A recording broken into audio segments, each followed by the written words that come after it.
वाराणसी, जिसे काशी और बनारस भी कहा जाता है, भारत के उत्तर प्रदेश राज्य में गंगा नदी के तट पर स्थित एक प्राचीन नगर है। हिंदू धर्म में यह एक अत्यंत महत्वपूर्ण तीर्थ स्थल है और जैन और बौद्ध धर्म का भी यहाँ खूब प्रचार होता है। हिंदू मान्यता में इसे अविमुक्त क्षेत्र कहा जाता है। ये शहर सहस्त्र वर्षों से भारत का, विशेषकर उत्तर भारत का सांस्कृतिक एवं धार्मिक केंद्र रहा है। हिंदुस्तानी शास्त्रीय संगीत का बनारस घराना बनारस में ही जन्मा एवं विकसित हुआ। बनारस में कई दार्शनिक, कवि, लेखक, संगीतज्ञ आए, रहे और जन्मे, जिनमें से कुछ हैं जैसे संत कबीर, वल्लभाचार्य, रविदास, स्वामी रामानंद, त्रैलंग स्वामी, शिवानंद गोस्वामी, मुंशी प्रेमचंद, जयशंकर प्रसाद, आचार्य रामचंद्र शुक्ल, पंडित रविशंकर, गिरिजा देवी, पंडित हरि प्रसाद चौरसिया एवं उस्ताद बिस्मिल्लाह खां, और साथ ही साथ रानी लक्ष्मीबाई का भी जन्म यहीं वाराणसी में ही हुआ। गोस्वामी तुलसीदास ने हिंदू धर्म का परम पूज्य ग्रंथ श्री रामचरितमानस यहीं लिखा और गौतम बुद्ध ने अपना प्रथम प्रवचन यहीं निकट ही सारनाथ में दिया।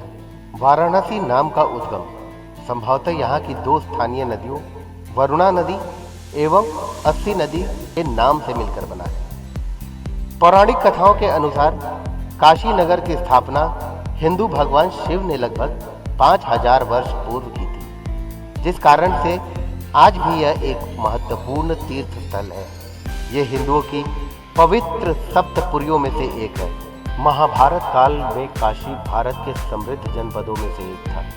महाभारत में वर्णी एक कथा के अनुसार एक स्वयंवर में पांडवों और कौरवों के पितामह भीष्म ने काशी के 3 पुत्रियों अंबा, अंबिका और अंबालिका का अपहरण किया था। इस अपहरण के परिणाम स्वरूप काशी और हस्तिनापुर की शत्रुता हो गई। कर्ण ने भी दुर्योधन के लिए काशी की राजकुमारी का बलपूर्वक अपहरण किया था, जिस कारण काशी नरेश महाभारत के युद्ध में पांडवों की तरफ से लड़े थे। तो चलिए अब हम महाभारत काल से वापस आज की दुनिया में आ जाते हैं और मैं मिस्टर जीरो करवाता हूं आप सभी को एक वर्चुअल टूर हमारे अपने शहर बनारस का। कहते हैं काशी आके सबसे पहले काशी के कोतवाल भगवान श्री भैरवनाथ के दर्शन करने चाहिए। भगवान शंकर की नगरी कहे जाने वाली काशी को लेकर धार्मिक मान्यता है कि शहर के राजा बाबा विश्वनाथ हैं। वहीं काशी का कोतवाल काल भैरव को कहा जाता है। मान्यता है कि इस शहर में भैरव बाबा की मर्जी के बिना कुछ भी नहीं होता और पूरी नगरी की देख रेख उन्हीं के हाथों में। काशी में रहने वाले लोगों का यह भी कहना है कि बाबा विश्वनाथ के मंदिर के पास एक कोतवाली भी है जिसकी रक्षा स्वयं काल भैरव करते हैं। इसका उल्लेख महाभारत और उपनिषद में भी है। मंदिर के आंतरिक गर्भगृह में काल भैरव की चांदी के मुख वाली मूर्ति है, जो अपने वाहन कुत्ते पर बैठे हैं और त्रिशूल पकड़े हुए हैं। धार्मिक मान्यता के अनुसार एक बार देवता ब्रह्मा और विष्णु श्रेष्ठता की प्रतिस्पर्धा कर रहे थे। तब भगवान शिव उन दोनों के बीच एक शक्तिशाली दिव्य प्रकाश के रूप में प्रकट हुए। क्रोधित ब्रह्मा ने अपने 5वें सिर से प्रकाश के स्तंभ को देखा जो क्रोध से जल रहा था। शिव ने तुरंत ही एक नए अस्तित्व भैरव, काल भैरव की रचना की, जिन्होंने ब्रह्मा के सर को धड़ से अलग कर दिया। हालांकि सिर काल भैरव के हाथ से ही चपक गया।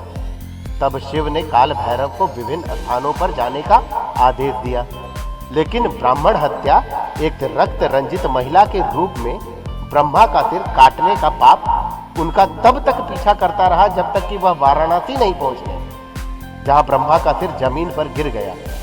इस स्थान को कपाल मोचन तीर्थ कहा जाता है। वाराणसी में प्रवेश करते ही वह ब्राह्मण हत्या के पाप से मुक्त हो गए। तब शिव ने घोषणा की कि काल भैरव अपने शिष्यों को पापों से दूर करने के लिए हमेशा वाराणसी में ही रहेंगे।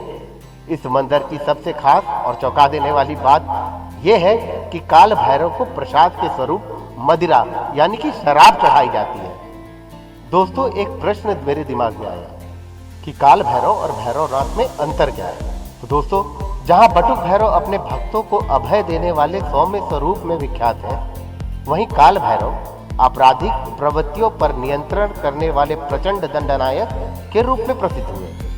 वहीं काल भैरव को भैरवनाथ का युवा रूप तो बटुक भैरव को भैरवनाथ का बाल रूप कहा गया। ये एक बात आप लोगों से शेयर करनी थी, तो मैंने कर दिया। मिलते हैं अगले एपिसोड में बाबा विश्वनाथ और उनके आशीर्वाद के साथ। तो टेक केयर। हर हर महादेव।